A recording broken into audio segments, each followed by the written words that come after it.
The tail section, which eventually fell off after landing, had been unable to support the weight of 3 curious ground crew members. Yet in flight, it managed to hold itself together for 90 minutes. This remains one of aviation's great mysteries. February 1943.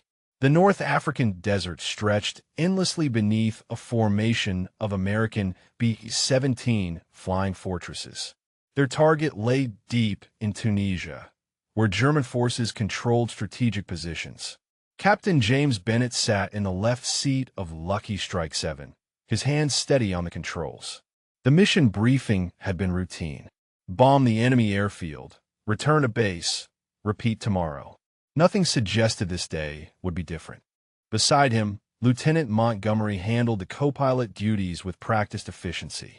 Behind them, Navigator Caldwell plotted their course, while Engineer Warren monitored the 4 right engines. The bomber droned through clear skies at 18,000 feet. The formation held tight as they approached the target zone. Bennett scanned the sky constantly. Enemy fighters could appear from anywhere. The bomb bay doors opened beneath them. Caldwell counted down the final seconds to release. Then it happened. A German Messerschmitt Dove threw the formation from above, guns blazing. It missed Lucky Strike 7 but collided with the bomber directly behind them. The impact was catastrophic. Metal screamed against metal. The German fighter disintegrated instantly, pieces spinning away through the formation. But the damage to the trailing B-17 was beyond comprehension. The enemy aircraft had struck just forward of the tail section, shearing through the fuselage like a massive blade. Bennett watched in horror through his side window as the wounded bomber began to fall. Then he felt it, a massive impact from behind.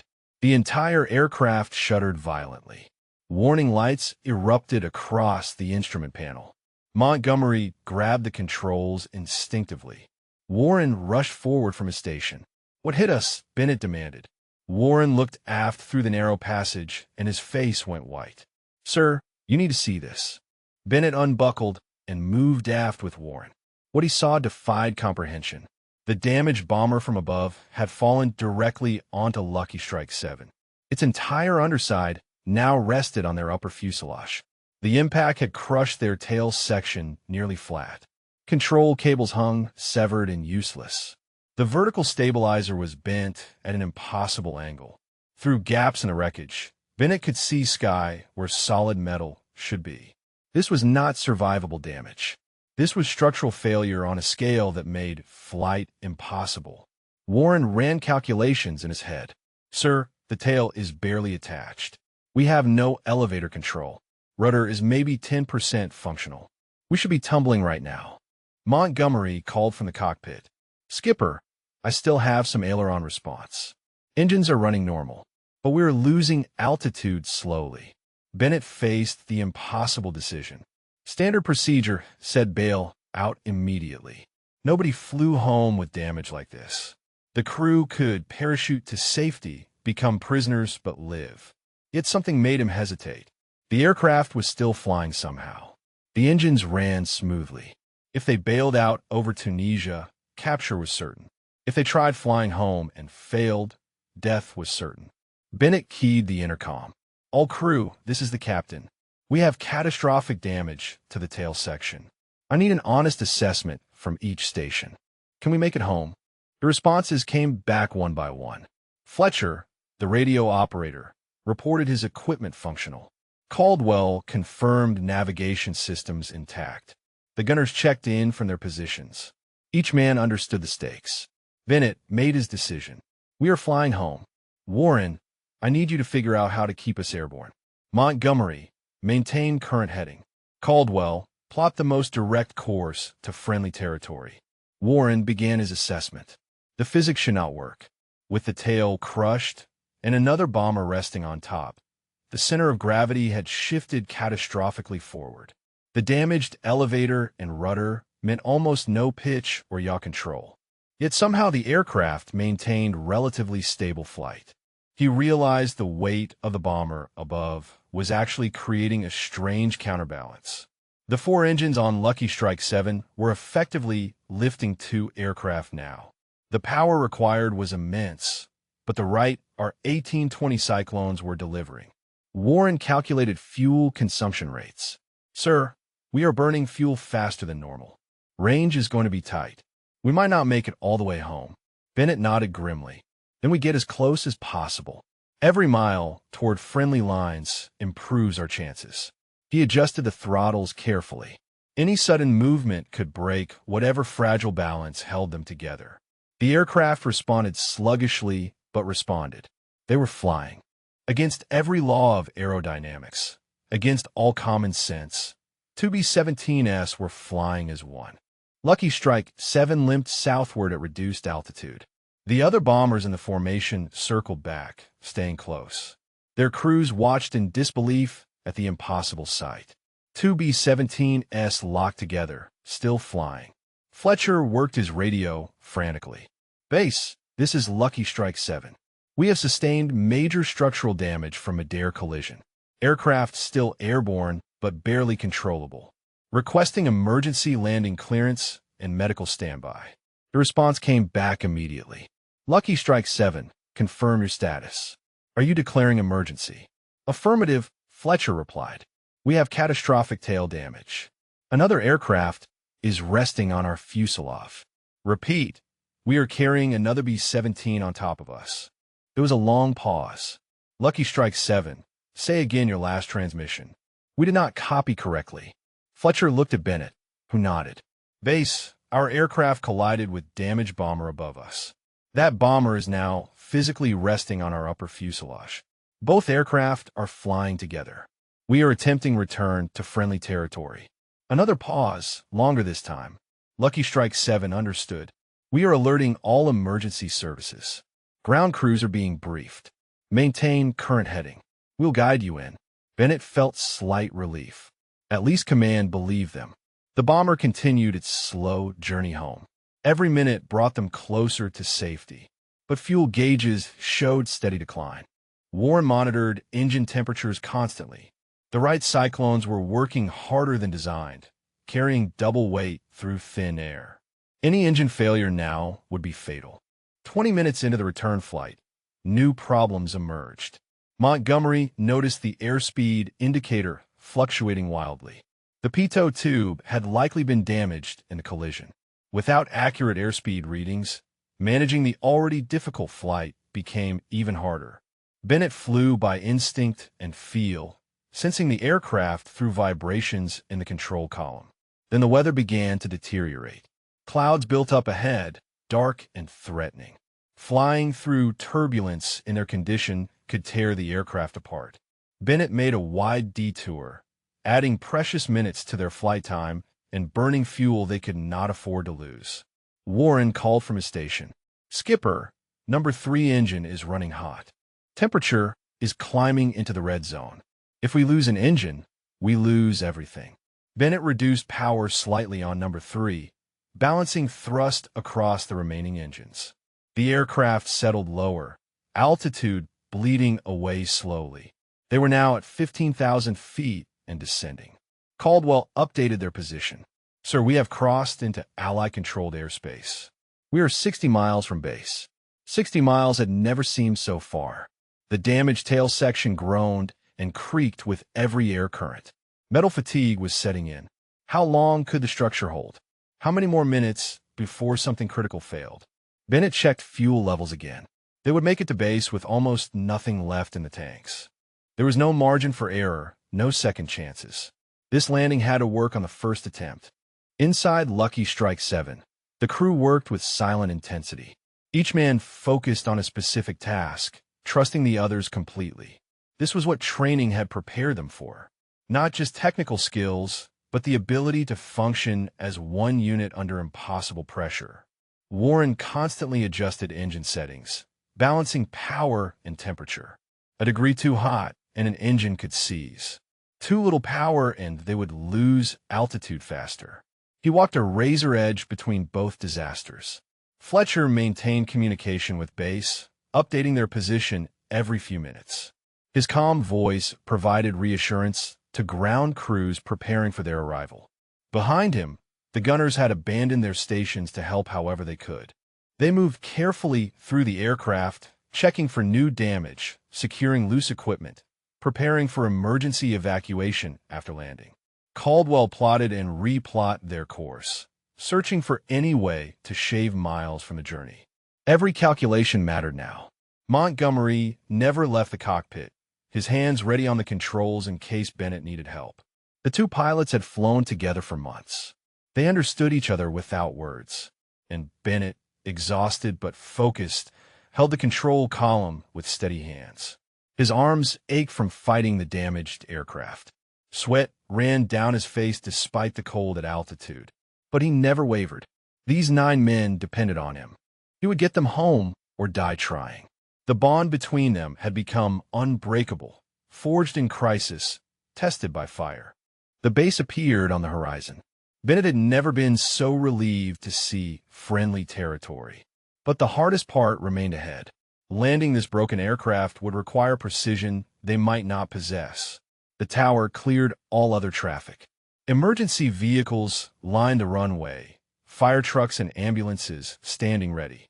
Every person on base had stopped to watch. Word had spread about the impossible sight approaching. Fletcher received final landing instructions. Lucky Strike 7, you are cleared for immediate approach. Wind is light from the west. Runway is clear. Emergency crews are in position. Bennett acknowledged and began his descent. The aircraft responded sluggishly to every input. With almost no elevator control, he had to use engine power to manage descent rate. Too fast, and they would hit hard. Too slow, and they would stall. Montgomery called out altitudes. 5,000 feet. 4,000. 3,000. The base grew larger. Bennett could see people gathered along the runway edges. He lined up on final approach, fighting to keep wings level. Warren monitored the engines. All 4 still running, temperatures climbing, but holding. Fuel gauges showed nearly empty tanks. They had minutes left at most. 2,000 feet. The ground rushed up beneath them.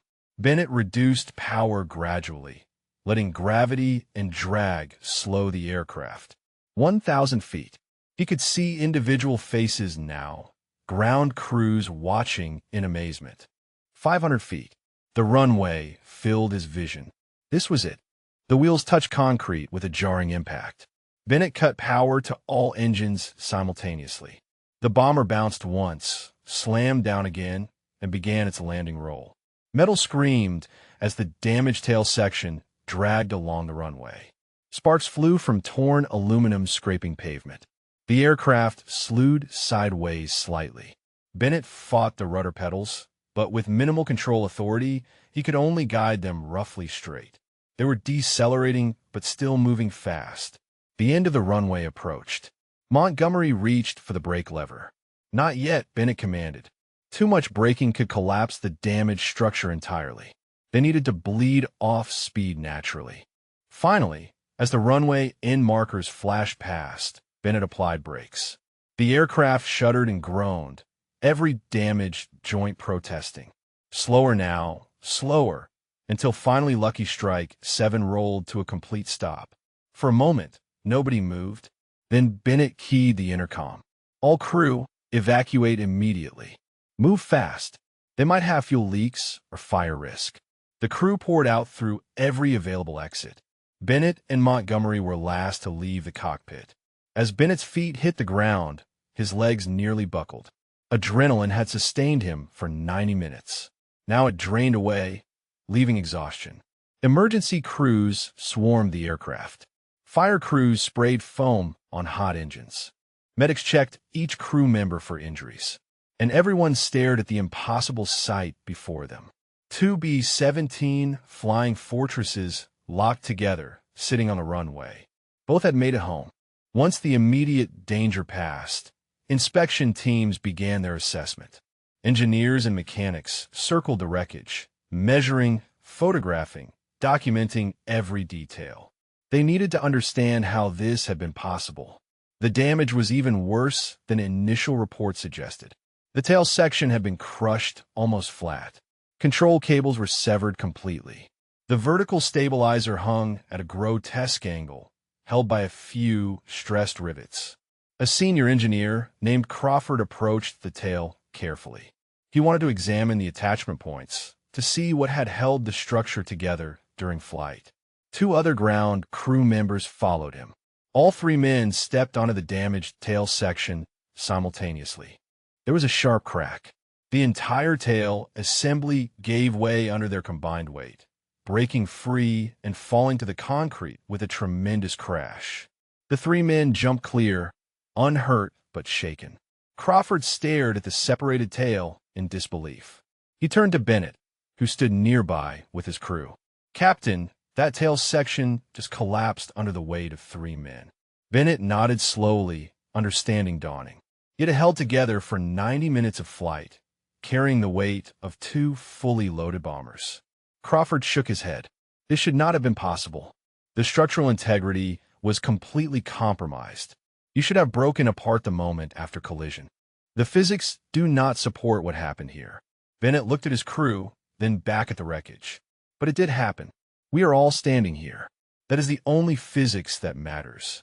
The survival of Lucky Strike 7 was not just luck. It represented the culmination of American industrial excellence. The B-17 Flying Fortress was designed by Boeing engineers who understood that combat aircraft must withstand catastrophic damage. Every rivet, every aluminum panel, every structural member was manufactured to exacting standards. The Wright R-1820 Cyclone engines were produced in factories across Pennsylvania and Massachusetts. The 50 caliber machine guns came from plants in Vermont and Illinois. The aluminum skin was rolled in facilities across Georgia and Oregon. Instrument panels were assembled at specialized workshops in California and Texas. This distributed production network meant no single point of failure could disrupt B-17 manufacturing. It also enabled rapid improvements. Lessons from combat damage were integrated into new aircraft within weeks. Engineers studied every returning bomber, documenting what worked and what failed. The scale of American industrial mobilization was staggering. In 1939, the United States Army Air Forces possessed fewer than 2,000 aircraft total. By 1945, American factories had produced over 290,000 military aircraft. The B-17 program alone employed more than 40,000 workers at Boeing's Seattle facility, operating continuously across 3 shifts. Beyond industrial might, the story reflected the quality of American aircrew training. The Army Air Forces created the largest aerial training program in history. By 1943, training bases throughout America produced nearly 100,000 new pilots annually, plus similar numbers of navigators, bombardiers, gunners, and flight engineers. Training emphasized technical proficiency and crew coordination under emergency conditions. Crews trained together for months before deployment, building mutual trust that proved vital in combat. The crew of Lucky Strike 7 had flown together extensively. They knew each other's strengths, weaknesses, and instincts. This familiarity enabled them to coordinate effectively even as their aircraft disintegrated around them. While one bomber's survival might seem insignificant in a war involving thousands of aircraft, the strategic implications were substantial. February 1943 marked a critical period when American daylight bombing doctrine faced serious questions. The theory that heavily armed bombers could penetrate enemy defenses without fighter escorts was proving costly. Yet incidents like Lucky Strike 7 demonstrated that B-17s could survive and return home even after sustaining impossible damage. This survivability meant experienced crews completed their tours and passed knowledge to new airmen. It improved overall effectiveness and maintained morale during brutal campaigns. Beyond statistics and strategy, this story embodied human courage against overwhelming odds. Bennett had been a college athlete before the war. Caldwell was studying engineering. Warren enlisted early because he wanted to fly. They were ordinary citizens who answered their nation's call.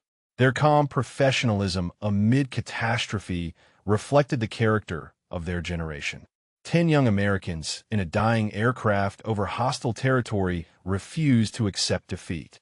In their determination, they created a legend that endures as long as people remember the Second World War. The Germans were stunned when two B-17s flew piggyback. One was dying, the other damaged, but both were determined to survive. They witnessed American resolve at its finest.